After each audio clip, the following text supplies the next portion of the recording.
કરતી આપણી આ સંસ્થાઓ સામાન્ય નાના ગામડાની અંદર આપણી જે એક સેવા સહકારી મંડળી ચાલતી હોય અને ત્યાંથી લઈ અને આપણી રાજકોટ જિલ્લા સહકારી બેંક એ રાજકોટ અને મોરબી જિલ્લાનું આપણું સહકારી પરિવાર છે. આજે આ બેંકના ચેરમેન તરીકે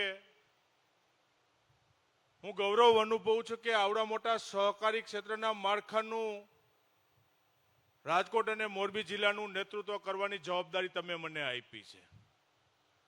મિત્રો, એવડું મોટું સહકારી ક્ષેત્રના માળખાનું નેટવર્ક, 500થી વધારે સહકારી મંડળીઓ, સરાફી મંડળીઓ, 2.5 લાખથી વધુ આ મંડળીઓ સાથે અલગ અલગ ગ્રામ્ય વિસ્તારમાંથી જોડાયેલા ખેડૂત સભાસદો, અને જે રીતે એક સહકારી ક્ષેત્રના માળખાની આપણા જિલ્લાની અંદર તાકાત ઊભી થઈ, અને આજે મારી વાતની શરૂઆત કરવા જઈ રહ્યો છું ત્યારે સહકારી ક્ષેત્રના એવા બે મહાનુભાવો આપણા, એને સહકારી ક્ષેત્રમાં ગામડાની અંદર સામાન્ય મંડળીની અંદર સાધારણ સભા હોય તો પણ યાદ કરવા પડે એવા સ્વર્ગસ્થ વલ્લભભાઈ પટેલ અને મારા પિતાશ્રી સ્વર્ગસ્થ વિઠ્ઠલભાઈ રાદડિયાને આ સાધારણ સભામાં યાદ કરવા પડે. એટલા માટે કારણ કે સહકારી ક્ષેત્રની અંદર જે બદલાવ આવ્યા, જે પરિવર્તન આવ્યું, આજે મોટી સંખ્યાની અંદર આખા ગ્રામ્ય વિસ્તારમાંથી, બંને જિલ્લાઓમાંથી 800થી વધારે ગામડાઓમાં મંડળીના પ્રતિનિધિઓ તમે અહીંયા ઉપસ્થિત છો. કે એક સમય, એક ભૂતકાળ કે જ્યાં સહકારી ક્ષેત્રો, બેંક હોય કે મંડળીની અનેક મુશ્કેલ પરિસ્થિતિઓ હતી. હું દર વખતે, દર સાધારણ સભામાં, દર બે બેંકની શિબિરોમાં કાયમી માટે આ વાતને યાદ કરાવું છું કે ખૂબ મોટી મુશ્કેલી સહકારી ક્ષેત્રમાં માળખામાંથી અહીંયા વડીલો બેઠા છે. ભૂતકાળની પરિસ્થિતિ, ભૂતકાળનો સમય અને કેસીસી ધિરાણ, જે આપણે ટૂંકી મુદતનું ધિરાણ લઈ છીએ, અહીંયા માન્ય દિલીપભાઈ પણ ઉપસ્થિત છે કે 18% રાજ્યની અંદર ખેડૂતોને ધિરાણ મળતું એ દિવસો પણ સહકારી ક્ષેત્રના માળખામાં ખેડૂતોએ જોયા છે. ખૂબ મોટી મુશ્કેલી હતી. 18% વ્યાજ, 1 લાખનું ધિરાણ લ્યો એટલે 18,000 મહિને વ્યાજ ભરવું પડે. અને કીધું ને કે આ બે મહાનુભાવો સ્વર્ગસ્થ વલ્લભભાઈ પટેલ અને વિઠ્ઠલભાઈ, એમને સહકારી ક્ષેત્રના માળખા અંદર પરિવર્તન કરાવ્યું. ધીમે ધીમે એક સમય એવો આવ્યો કે વિઠ્ઠલભાઈએ વાત મૂકી. અહીંયા અમારા બોર્ડના તમામ અમારા ડિરેક્ટરો ઉપસ્થિત છે અને નક્કી કર્યું કે ભાઈ રાજકોટ જિલ્લાની અંદર ગ્રામ્ય વિસ્તારમાં આપણે 0% ધિરાણ આપવાની શરૂઆત કરવી છે. અને એ સમય અંદર આખા દેશની અંદર કોઈ પણ સહકારી ક્ષેત્રે જોડાયેલા આગેવાન માનવા તૈયાર નહોતા કે ભાઈ 0% ધિરાણ આપવું એ સહકારી ક્ષેત્રની અંદર શક્ય નથી. મંડળી ઉઠી જાય, બેંક ઉઠી જાય. અને કીધું કે ત્યારે સમગ્ર ભારતમાં રાજકોટ જિલ્લા સહકારી બેંકે એક ઇતિહાસ બનાવ્યો.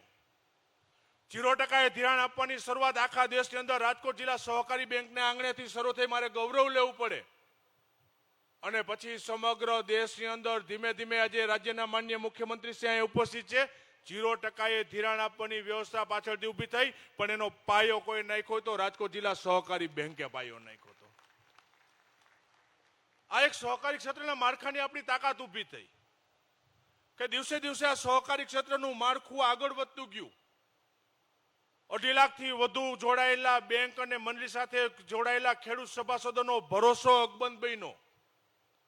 અને રાજકીય પરિસ્થિતિ કદાચ આખા જિલ્લાની અંદર ગમે ત્યાં ગમે એ પરિસ્થિતિ હોય, પણ જ્યાં સહકારી ક્ષેત્રની વાત આવે ત્યારે બેંકના ચેરમેન તરીકે હંમેશા હું ગૌરવ અનુભવું છું કે 2.5 લાખથી વધુ ખેડૂત સભાસદોનો મજબૂત રીતે ભરોસો આ રાજકોટ જિલ્લા સહકારી બેંક અને સહકારી માળખા ઉપર જાળવવામાં આજે પણ અમને સફળતા મળી છે કે ગ્રામ્ય વિસ્તારની અંદર એક પણ નાના ખેડૂત સભાસદને મુશ્કેલીઓ ન પડે એ માટેની તમામ વ્યવસ્થાઓ રાજકોટ જિલ્લા સહકારી બેંકને આંગણે ઊભી કરી. તમે માગો એ પ્રકારની ધિરાણની વ્યવસ્થાઓ, કેસીસી ધિરાણ સિવાયની અનેક બેંકની એવી યોજનાઓ કે ગ્રામ્ય વિસ્તારમાં નાના 5-5, 10-10 વીઘાના ખેડૂત સભાસદોને આજની તારીખે પણ મજબૂત રીતે આપણે સહકાર આપી શકીએ એવી સહકારી યોજનાઓ રાજકોટ જિલ્લા સહકારી બેંક મારફત અમે ચલાવી રહ્યા છીએ. હમણાં આપણે જોયું કે અહીંથી 10-10 લાખ રૂપિયાના અકસ્માત વીમા ચેકનું વિતરણ થયું. 15 ચેક આપણે અગાઉ આવ્યા, 5 માન્ય મુખ્યમંત્રીશ્રીની હાજરીની અંદર આપણે અપાવ્યા. એ દિવસો હતા 50,000 રૂપિયાથી આ પોલિસીની શરૂઆત કરવામાં આવી વિઠ્ઠલભાઈ વખતે કે ખેડૂતોનું અકસ્માતે અવસાન થાય તો 50,000 રૂપિયા આપણે એ સભાસદને આપણે વારસદારને આપી શકીએ.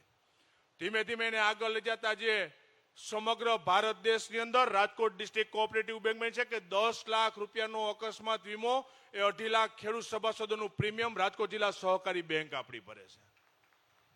કે ગ્રામ્ય વિસ્તારની અંદર ખેડૂતોનું અકસ્માતે અવસાન થાય, મેં કીધું કે 5-10 વીઘાનો ખેડૂત ખાતેદાર હોય, ઘરનો મોભી હોય, અકસ્માતે વહી જાય, પાછળ એનો પરિવાર, નાના બાળકો હોય, અને ગ્રામ્ય વિસ્તારની અંદર સ્વાભાવિક આપણું કુટુંબ હોય તો 10-15 દિવસ આપણે અહીંયા બેસવા જાય આશ્વાસન આપી, પણ એવો ક્યાંય દાખલો નથી કે એને મુશ્કેલી હોય, કોઈ 50,000 રૂપિયા ઘરે જઈને દે હોય, એવું ક્યાંય બનતું નથી. એના મદદે રાજકોટ જિલ્લા સહકારી પરિવાર આવ્યો છે. કે રાજકોટ બેંક હોય તો 10 લાખની પોલિસી લે. રાજકોટ આપણી ડેરી છે તો દૂધ ઉત્પાદકો માટે 10 લાખની આપણે વીમા યોજના ચલાવી છે.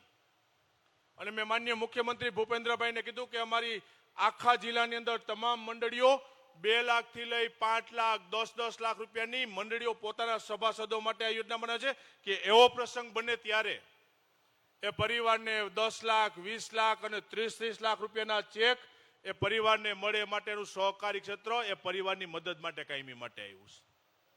અને એટલા માટે રાજકોટ જિલ્લા સહકારી બેંકના ચેરમેન તરીકે મારી તમને સૌને નમ્ર વિનંતી છે કે આ સહકારી માળખું મજબૂત રીતે આગળ વધે માટે સાથ અને સહકાર આપજો. કીધું કે એક સમય એવો હતો કે વિઠ્ઠલભાઈ 2017 ની અંદર બીમાર પડ્યા, 2018 ની અંદર એનું અવસાન થયું, ત્યારે રાજકોટ જિલ્લાના સહકારી માળખાની અંદર પ્રશ્ન ઉભો થયો કે ભાઈ આવડું મોટું સિંચન કરેલું સહકારી ક્ષેત્રનું માળખું વલ્લભભાઈ આવ્યા, વિઠ્ઠલભાઈ આવ્યા, એના અવસાન પછી કે હવે રાજકોટ જિલ્લા બેંક મંડળીઓ અને ખેડૂત સભાસદોનું શું થશે. 2017 ની અંદર મેં રાજકોટ જિલ્લા સહકારી બેંકનો ચાર્જ સંભાળ્યો, 7 વર્ષ મારે પૂર્ણ થયા. એક ભરોસો ઉભો કરવાની અંદર મેં મહેનત કરી, કારણ કે જ્યાં વિઠ્ઠલભાઈએ નેતૃત્વ આપ્યું હોય, જે સહકારી માળખાનું વિઠ્ઠલભાઈએ ચેરમેન તરીકે જવાબદારી સંભાળી હોય, અને સ્વાભાવિક એના અવસાન પછી જગ્યા ઉપર બેસી, ખુરશી ઉપર બેસી અને આવડા મોટા સહકારી માળખાનું નેતૃત્વ કરવાનું મારા માટે કઠિન હતું. પણ આજે મારા વાઇસ ચેરમેન મગનભાઈથી લઈને બોર્ડના તમામ મારા ડિરેક્ટરો બેઠા છે, વિઠ્ઠલભાઈ વખતે કામ કરે છે. આભાર માનવો પડે મારા બેંકના બોર્ડ ઓફ ડિરેક્ટરનો કે જ્યાં રાજકોટ જિલ્લાના સહકારી ક્ષેત્રના માળખાની અંદર મેં નિર્ણય લીધો હોય ને, મારે કદાચ બોર્ડ બોલાવ્યું હોય ન બોલાવ્યું હોય, પણ મને ફોન ઉપર મંજૂરી આપે, ખેડૂતો માટે નિર્ણય કરો કરી નાખો, બોર્ડ અમારું પાછળથી મંજૂરી આપી દેશે, એટલો ભરોસો આ બેંકના બોર્ડના અમારા ડિરેક્ટરે ઉભો કર્યો છે. એના ખાલી તમને 7 વર્ષની અંદર આંકડા આપું કે વિઠ્ઠલભાઈનું અવસાન થયું ત્યારે બેંક ક્યાં હતી, આજે 2024માં 7 વર્ષમાં તમારા ભરોસાથી બેંક હું ક્યાં સુધી પહોંચાડી શકું. મારે તમને 7 વર્ષના છેલ્લા આંકડા તમારી સમક્ષ રજૂ કરું છું. માન્ય મુખ્યમંત્રીશ્રીનો સમય લીધો, મેં 10 મિનિટ સમય હું તમારો લઉં છું કે બેંકનું શેર કેપિટલ 31/3/2017 ની સ્થિતિએ 66 કરોડ રૂપિયા હતું. આજે 31/8/2024 7 વર્ષમાં મેં જવાબદારી સંભાળી ત્યાંથી શેર કેપિટલ આપણું બેંકનું 66 કરોડમાંથી 138 કરોડ 72 કરોડ રૂપિયાનો શેર કેપિટલની અંદર 7 કરોડની અંદર આપણે વધારો કર્યો છે. બેંકનું રિઝર્વ ફંડ 2017માં 397 કરોડ રૂપિયા હતું. આજની તારીખે બેંકનું રિઝર્વ ફંડ 962 કરોડ, એટલે 7 કરોડની અંદર 565 કરોડનો આપણે એમાં રિઝર્વ ફંડની અંદર બેંકની અંદર વધારો કરી શક્યા છીએ. બેંકની ડિપોઝિટ એટલે સહકારી ક્ષેત્રનું અનેક મજબૂત રીતે તમારો ભરોસો છે એનો પુરાવો આપતી હોય છે. આજે બેંકમાં સભાસદો હોય કે કોઈ ગ્રાહકો ડિપોઝિટ ક્યારે મૂકે કે જે બેંક ઉપર સંસ્થા ઉપર સભાસદોને ભરોસો હોય. બેંકની ડિપોઝિટ 2017માં 3,900 કરોડ 4,000 કરોડ રૂપિયા આપણી ડિપોઝિટ હતી. આજે 7 વર્ષમાં એ ડબલ ક્રોસ કરી અને 9,000 કરોડ રૂપિયા એટલે 5,000 કરોડનો 7 વર્ષની અંદર મેં ડિપોઝિટની અંદર મિત્રો વધારો કરી શક્યા છીએ. બેંકનું ધિરાણ જે આપણે કેસીસી અને અન્ય ધિરાણ બેંકનું 2017માં 3,075 કરોડ રૂપિયા હતું. આજે 7 વર્ષને અંતે એમાં 3,425 કરોડના વધારા સાથે બેંકનું આજનું તારીખે ધિરાણ 6,500 કરોડ રૂપિયા આપણું છે. બેંકનો બિઝનેસ 2017માં 7,000 કરોડ રૂપિયા આખા બેંકનો બિઝનેસ હતો. અમારા બેંકના જનરલ મેનેજર, અમારા ડિરેક્ટરો અમે નક્કી કર્યું કે ભાઈ બેંકનો બિઝનેસ આપણે 10,000 કરોડને પાર 2024 સુધીમાં પહોંચાડવો છે. મારે ગૌરવ સાથે કહું છું કે 2020માં અમે 10,000 કરોડ ક્રોસ કર્યો હતો. આજે બેંકનો બિઝનેસ 15,500 કરોડ રૂપિયાને આપણે ક્રોસ કરી ચૂક્યા છીએ. બેંકનું રોકાણ 2017ની અંદર 1525 કરોડ હતું, આજે 2.5 ગણાથી વધારા સાથે આજનું બેંકનું રોકાણ 4,338 કરોડ, એટલે 7 વર્ષમાં 2,813 કરોડનો મિત્રો આપણે વધારો કરી શક્યા છીએ.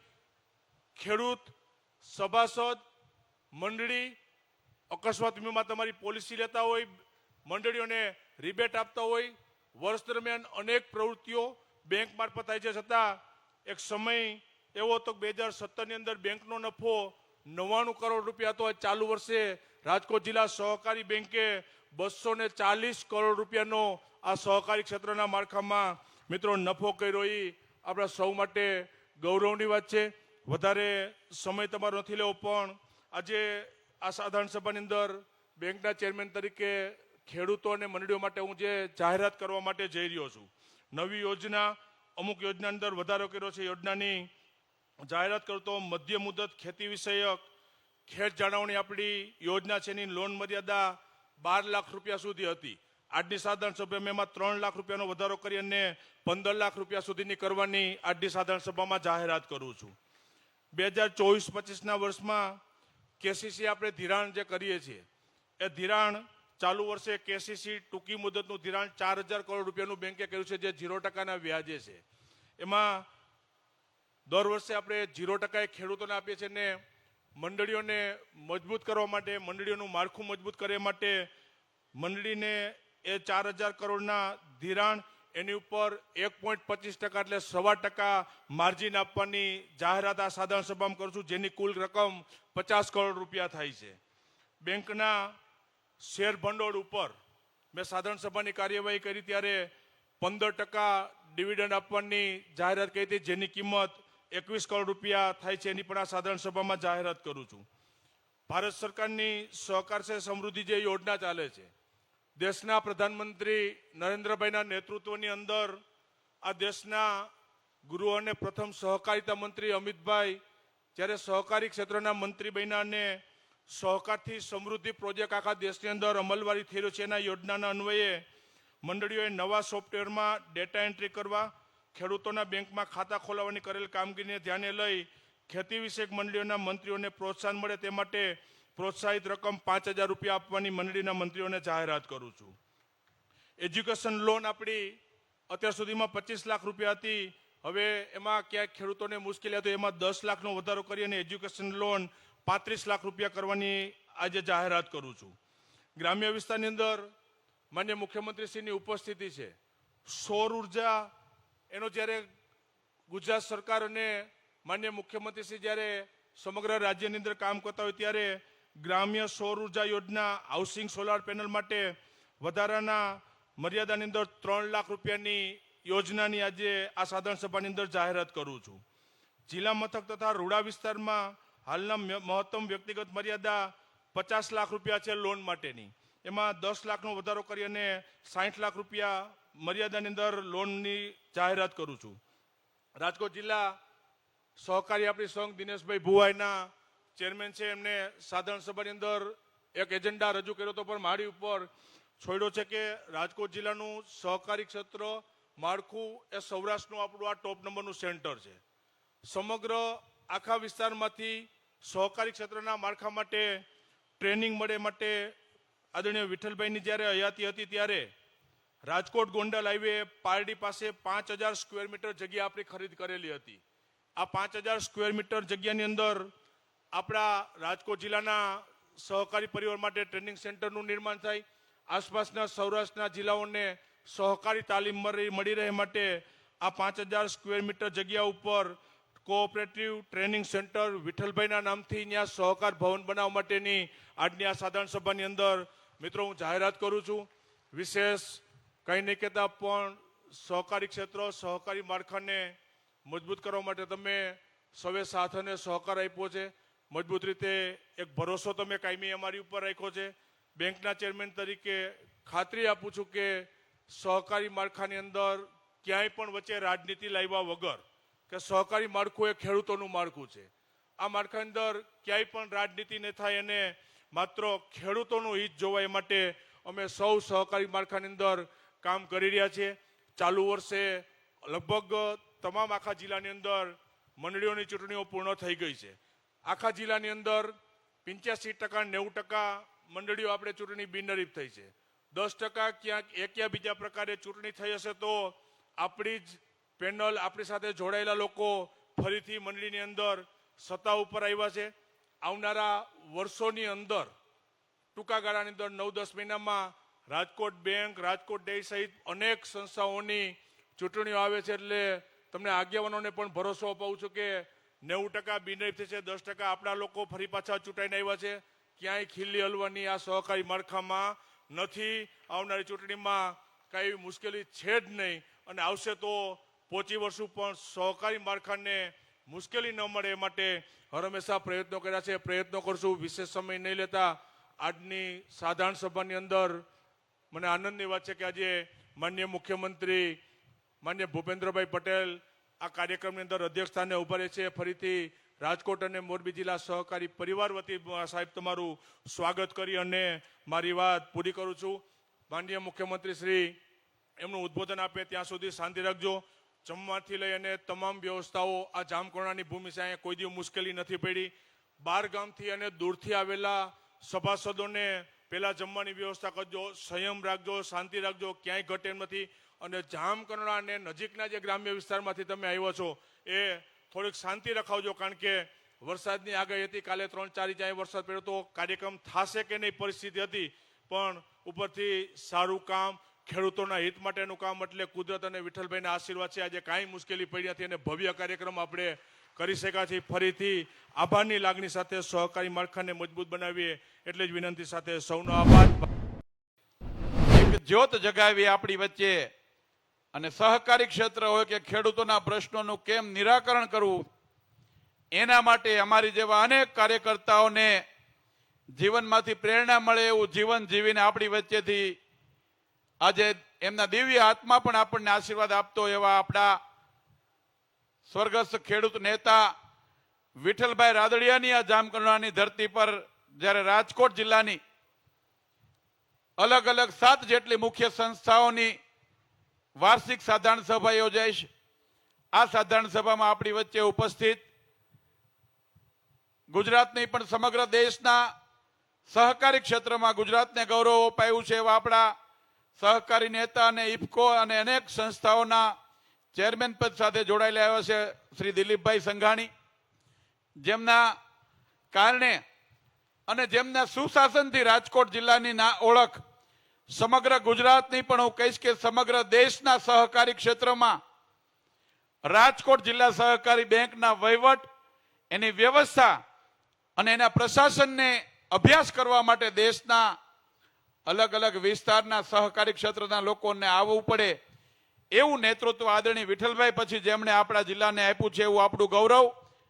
મારા પરમ મિત્ર, આ વિસ્તારના ધારાસભ્ય, પૂર્વ કેબિનેટ મંત્રી, બેંકના ચેરમેન આદરણીય જયેશભાઈ રાદડિયા, આપણા કેબિનેટ મંત્રી અને હર હંમેશ એમના જીવનના દરેક ક્ષણે એ ખેડૂતો માટેની ચિંતા કરતા હોય એવા ખેડૂત નેતા અને ગુજરાત સરકારના કેબિનેટ મંત્રી આદરણીય રાઘવજીભાઈ પટેલ, અમારા પરમ મિત્ર, ભારતીય જનતા પાર્ટીમાં વર્ષો સુધી કામ કરીને આજે ભાઈ દિલીપભાઈએ કીધું એમ આદરણીય વડાપ્રધાન શ્રીએ જેમને રાજ્યસભાના સભ્ય તરીકે આપણા વિસ્તારમાંથી પ્રતિનિધિત્વ આપ્યું છે એવા ભાઈ શ્રી રામભાઈ મોકરિયા, એવા જ મોરબીના લોકપ્રિય ધારાસભ્ય આદરણીય કાંતિભાઈ અમૃતિયા, એવા જ રાજકોટના લોકપ્રિય ધારાસભ્ય ભાઈ શ્રી રમેશભાઈ ટીલાળા, એવા જ પડદરી ટંકારાના ધારાસભ્ય ભાઈ શ્રી દુર્લભજીભાઈ દેથરિયા, એવા જ આપણા ઉપલેટા ધોરાજીના ધારાસભ્ય મહેન્દ્રભાઈ,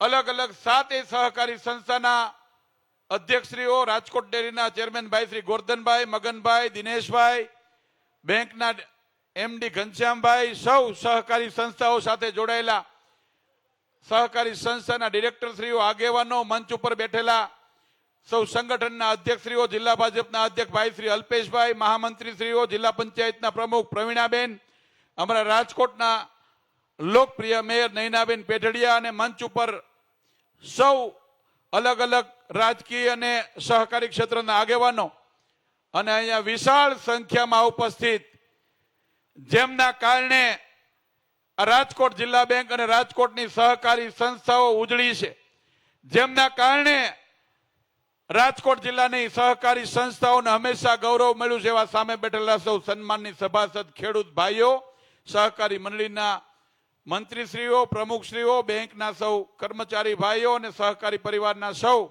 યુવાનો, બહેનો અને માતાઓ, હું બેઠેલા સૌ સભાસદો અને વહીવટ કરતા સૌ કાર્યકર્તાઓ, કર્મચારીઓને પણ અભિનંદન આપીશ કે તમારી સૂઝબૂઝ, તમારી પ્રામાણિકતાના કારણે આજે રાજકોટ ડિસ્ટ્રિક્ટ બેંક અને રાજકોટની સહકારી સંસ્થાઓને આવડું મોટું ગૌરવ મળ્યું છે.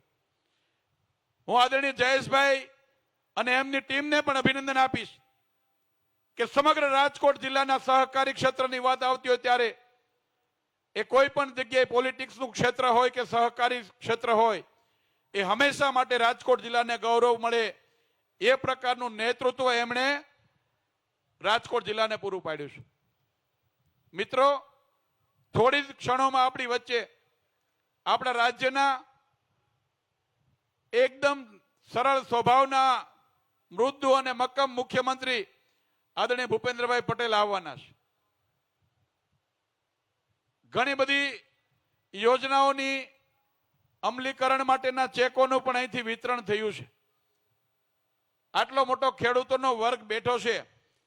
ભગવાને પણ આપણી ઉપર ખૂબ કૃપા દ્રષ્ટિ વરસાવી અને વરસાદ પણ ખૂબ સારો થયો છે. બરાબર થયો છે ને બધી વરસાદ? થોડોક આમ આકલા પડકારના ભાઈ, જમવાનું સાંજે અહીંયા જ છે, બધાનું સાંજનું જમવાનું અહીંયા જ છે એમ કહું છું. થોડાક આમ તમે લાવી રહ્યો એટલા માટે કે આટલી મોટો બેંકનો નફો થયો, આટલું મોટું ખેડૂતોને ડિવિડન્ડ મળ્યું અને જે મંડળીઓએ ખૂબ સુંદર કામગીરી કરી છે એને હીરો હોન્ડા બાઇક અહીંથી મળવાનું.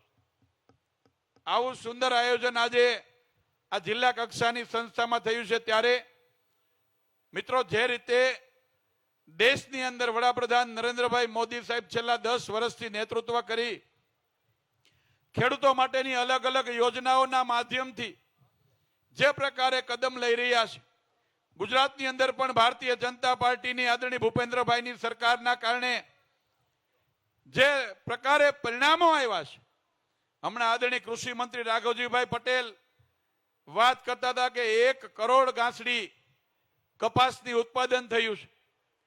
હું માનું છું કે છેલ્લા 10-15 વર્ષમાં જે રીતે ગુજરાતની કૃષિ આવકમાં વધારો થયો છે, એના માટે એ કેન્દ્ર સરકાર અને ગુજરાત સરકારની ખેડૂતલક્ષી નીતિઓ અને સામે બેઠેલા સૌ ખેડૂતોના અથાગ પ્રયત્નો, સહકારી સંસ્થાઓની ખેડૂતોને મદદ, આ બધી જ વાતના સરવાળાને કારણે આજે ગુજરાતની કૃષિ ઉત્પાદન પણ ખૂબ વધી રહ્યું છે.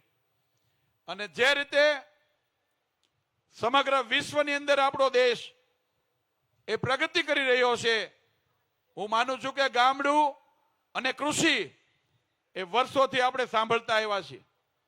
મને આજે કહેતા આનંદ થાય છે કે અમે પણ 20-22 વર્ષથી જાહેર જીવનમાં કામ કરીએ છીએ. ભૂતકાળની અંદર અનેક એવી સરકારો હતી, એ ગામડા અને કૃષિની વાત કરતી હતી, પણ ક્યારેય બજેટમાં કૃષિ કે ગામડાને યાદ કરવામાં નહોતું આવતું. હું આજે આ દેશની નરેન્દ્રભાઈ મોદીની સરકારને અભિનંદન આપીશ કે કૃષિ માટે, સિંચાઈ માટે, ગામડા માટે એક બાબતોને યાદ કરીને એને બજેટમાં લાવી એનો અમલ કરવા માટેનું કામ પણ કર્યું છે. જે રીતે વીજળીની સગવડતાઓ વધી એના કારણે પણ આપણા કૃષિઓના ઉત્પાદનમાં પણ ખૂબ મોટો વધારો થયો છે. આધુનિક ટેકનોલોજીના માધ્યમથી હમણાં જ એક કાર્યક્રમમાં અમરેલીમાં મેં હતા, દિલીપભાઈ સંઘાણી નેનો યુરિયાની વાત કરતા હતા. જે પ્રકારે નવા સંશોધનો થયા એના કારણે ખેડૂતોને ખૂબ એની ઉત્પાદન ક્ષમતા વધારવા માટેની મદદ મળી છે. મિત્રો, મારી પણ તમને વિનંતી છે કે વર્ષોથી આપણે જે ખેતી કરતા હતા એ સમયની હારે હવે પરિવર્તન કરવું પડશે. આપણે પહેલા ખેતરની અંદર ટ્રેક્ટરથી ખેતી કરવાની વાત આવતી હોય ત્યારે સહમત નહોતા થતા. મને યાદ છે ગામડામાં એમ કે ટ્રેક્ટરથી ઢૂંઢવાની વાત આવે તો એમ કે ઈ ખેતર ઈ કે પાંચ છે ને ઈ કડક થઈ જાય, ટ્રેક્ટરથી કોઈ ઢૂંઢાય નહીં, બળદ જોઈએ જ. પણ આજે એ વાતને આપણે સ્વીકારતા થયા. છેલ્લા એક દશકામાં લગભગ 90% ખેડૂતો એ ટ્રેક્ટર અથવા તો મોટરસાયકલ પાછળ બધું હલાડો કરે ને સનેડો કે શું કે સનેડો ને એ સનેડાની ખેતી કરતા થઈ ગયા કે ન થઈ ગયા? ટેકનોલોજીની હારે ચાલવું પડશે મિત્રો. તો આવનારા દિવસોમાં હજી પણ કૃષિ ક્ષેત્રે જે રાજ્ય સરકાર અને કેન્દ્ર સરકારની નવી નવી યોજનાઓ આવે, એમના નવા નવા સંશોધનો આવે, એ સંશોધનને આપણે અમલ કરવો પડશે.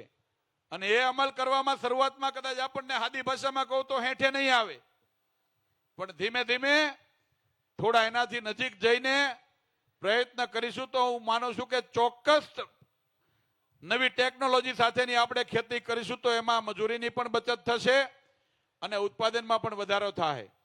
મોબાઈલ નવા નવા આવ્યા એટલે બહુ સમજણ પડતી નહોતી, પછી એમાં ઓલા ટચ સ્ક્રીન વાળા આવ્યા એટલે ગમે ત્યાં ગમે એ વહી જતું હતું. એવું થતું હતું કે નથી થતું?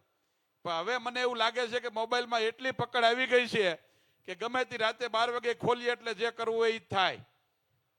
આ ટેકનોલોજીની હારે કામ કરવાથી આપણને પકડ આવી કે ન આવી, એમ કૃષિ ક્ષેત્રે પણ આ નેનો યુરિયા હોય કે એવા કોઈ પણ નવા સંશોધનો હોય એની સાથે આપણે સતત જોડાયેલા રહીએ તો 100% એનો ફાયદો આવનારા દિવસોમાં મળવાનો છે. મિત્રો, 21મી સદી એટલે સાયન્સ અને ટેકનોલોજીની સદી છે. આપણા યુવાનો નવું નવું ભણીને આવ્યા છે, એમને પણ કૃષિની અંદર નવા નવા અખતરા કરવા માટેની વડીલોને વિનંતી છે. ઘણી વખત વડીલો એમ કે આ છોકરાને બહુ ખબર ના પડે, એ માંડવી જ વાવવી પડે, પરંતુ 5 વીઘા 10 વીઘામાં એમને પણ નવા અખતરા કરવા માટેની છૂટ આપજો. ચોક્કસપણે બ્લુબેરી સુધીનું ઉત્પાદન અહીંયા આપણા દેશના અલગ અલગ વિસ્તારોમાં થાય છે અને અનેક પ્રકારના ફ્લાવરના પણ ઉત્પાદનો થાય છે, અનેક પ્રકારના નવા નવા ફ્રૂટ્સના એક્સપોર્ટ થાય. એ પ્રકારે હવે કૃષિ ક્ષેત્રે નવા સંશોધનો થયા છે, ત્યારે આપણે બધા ખેડૂતો ભેગા થયા છીએ.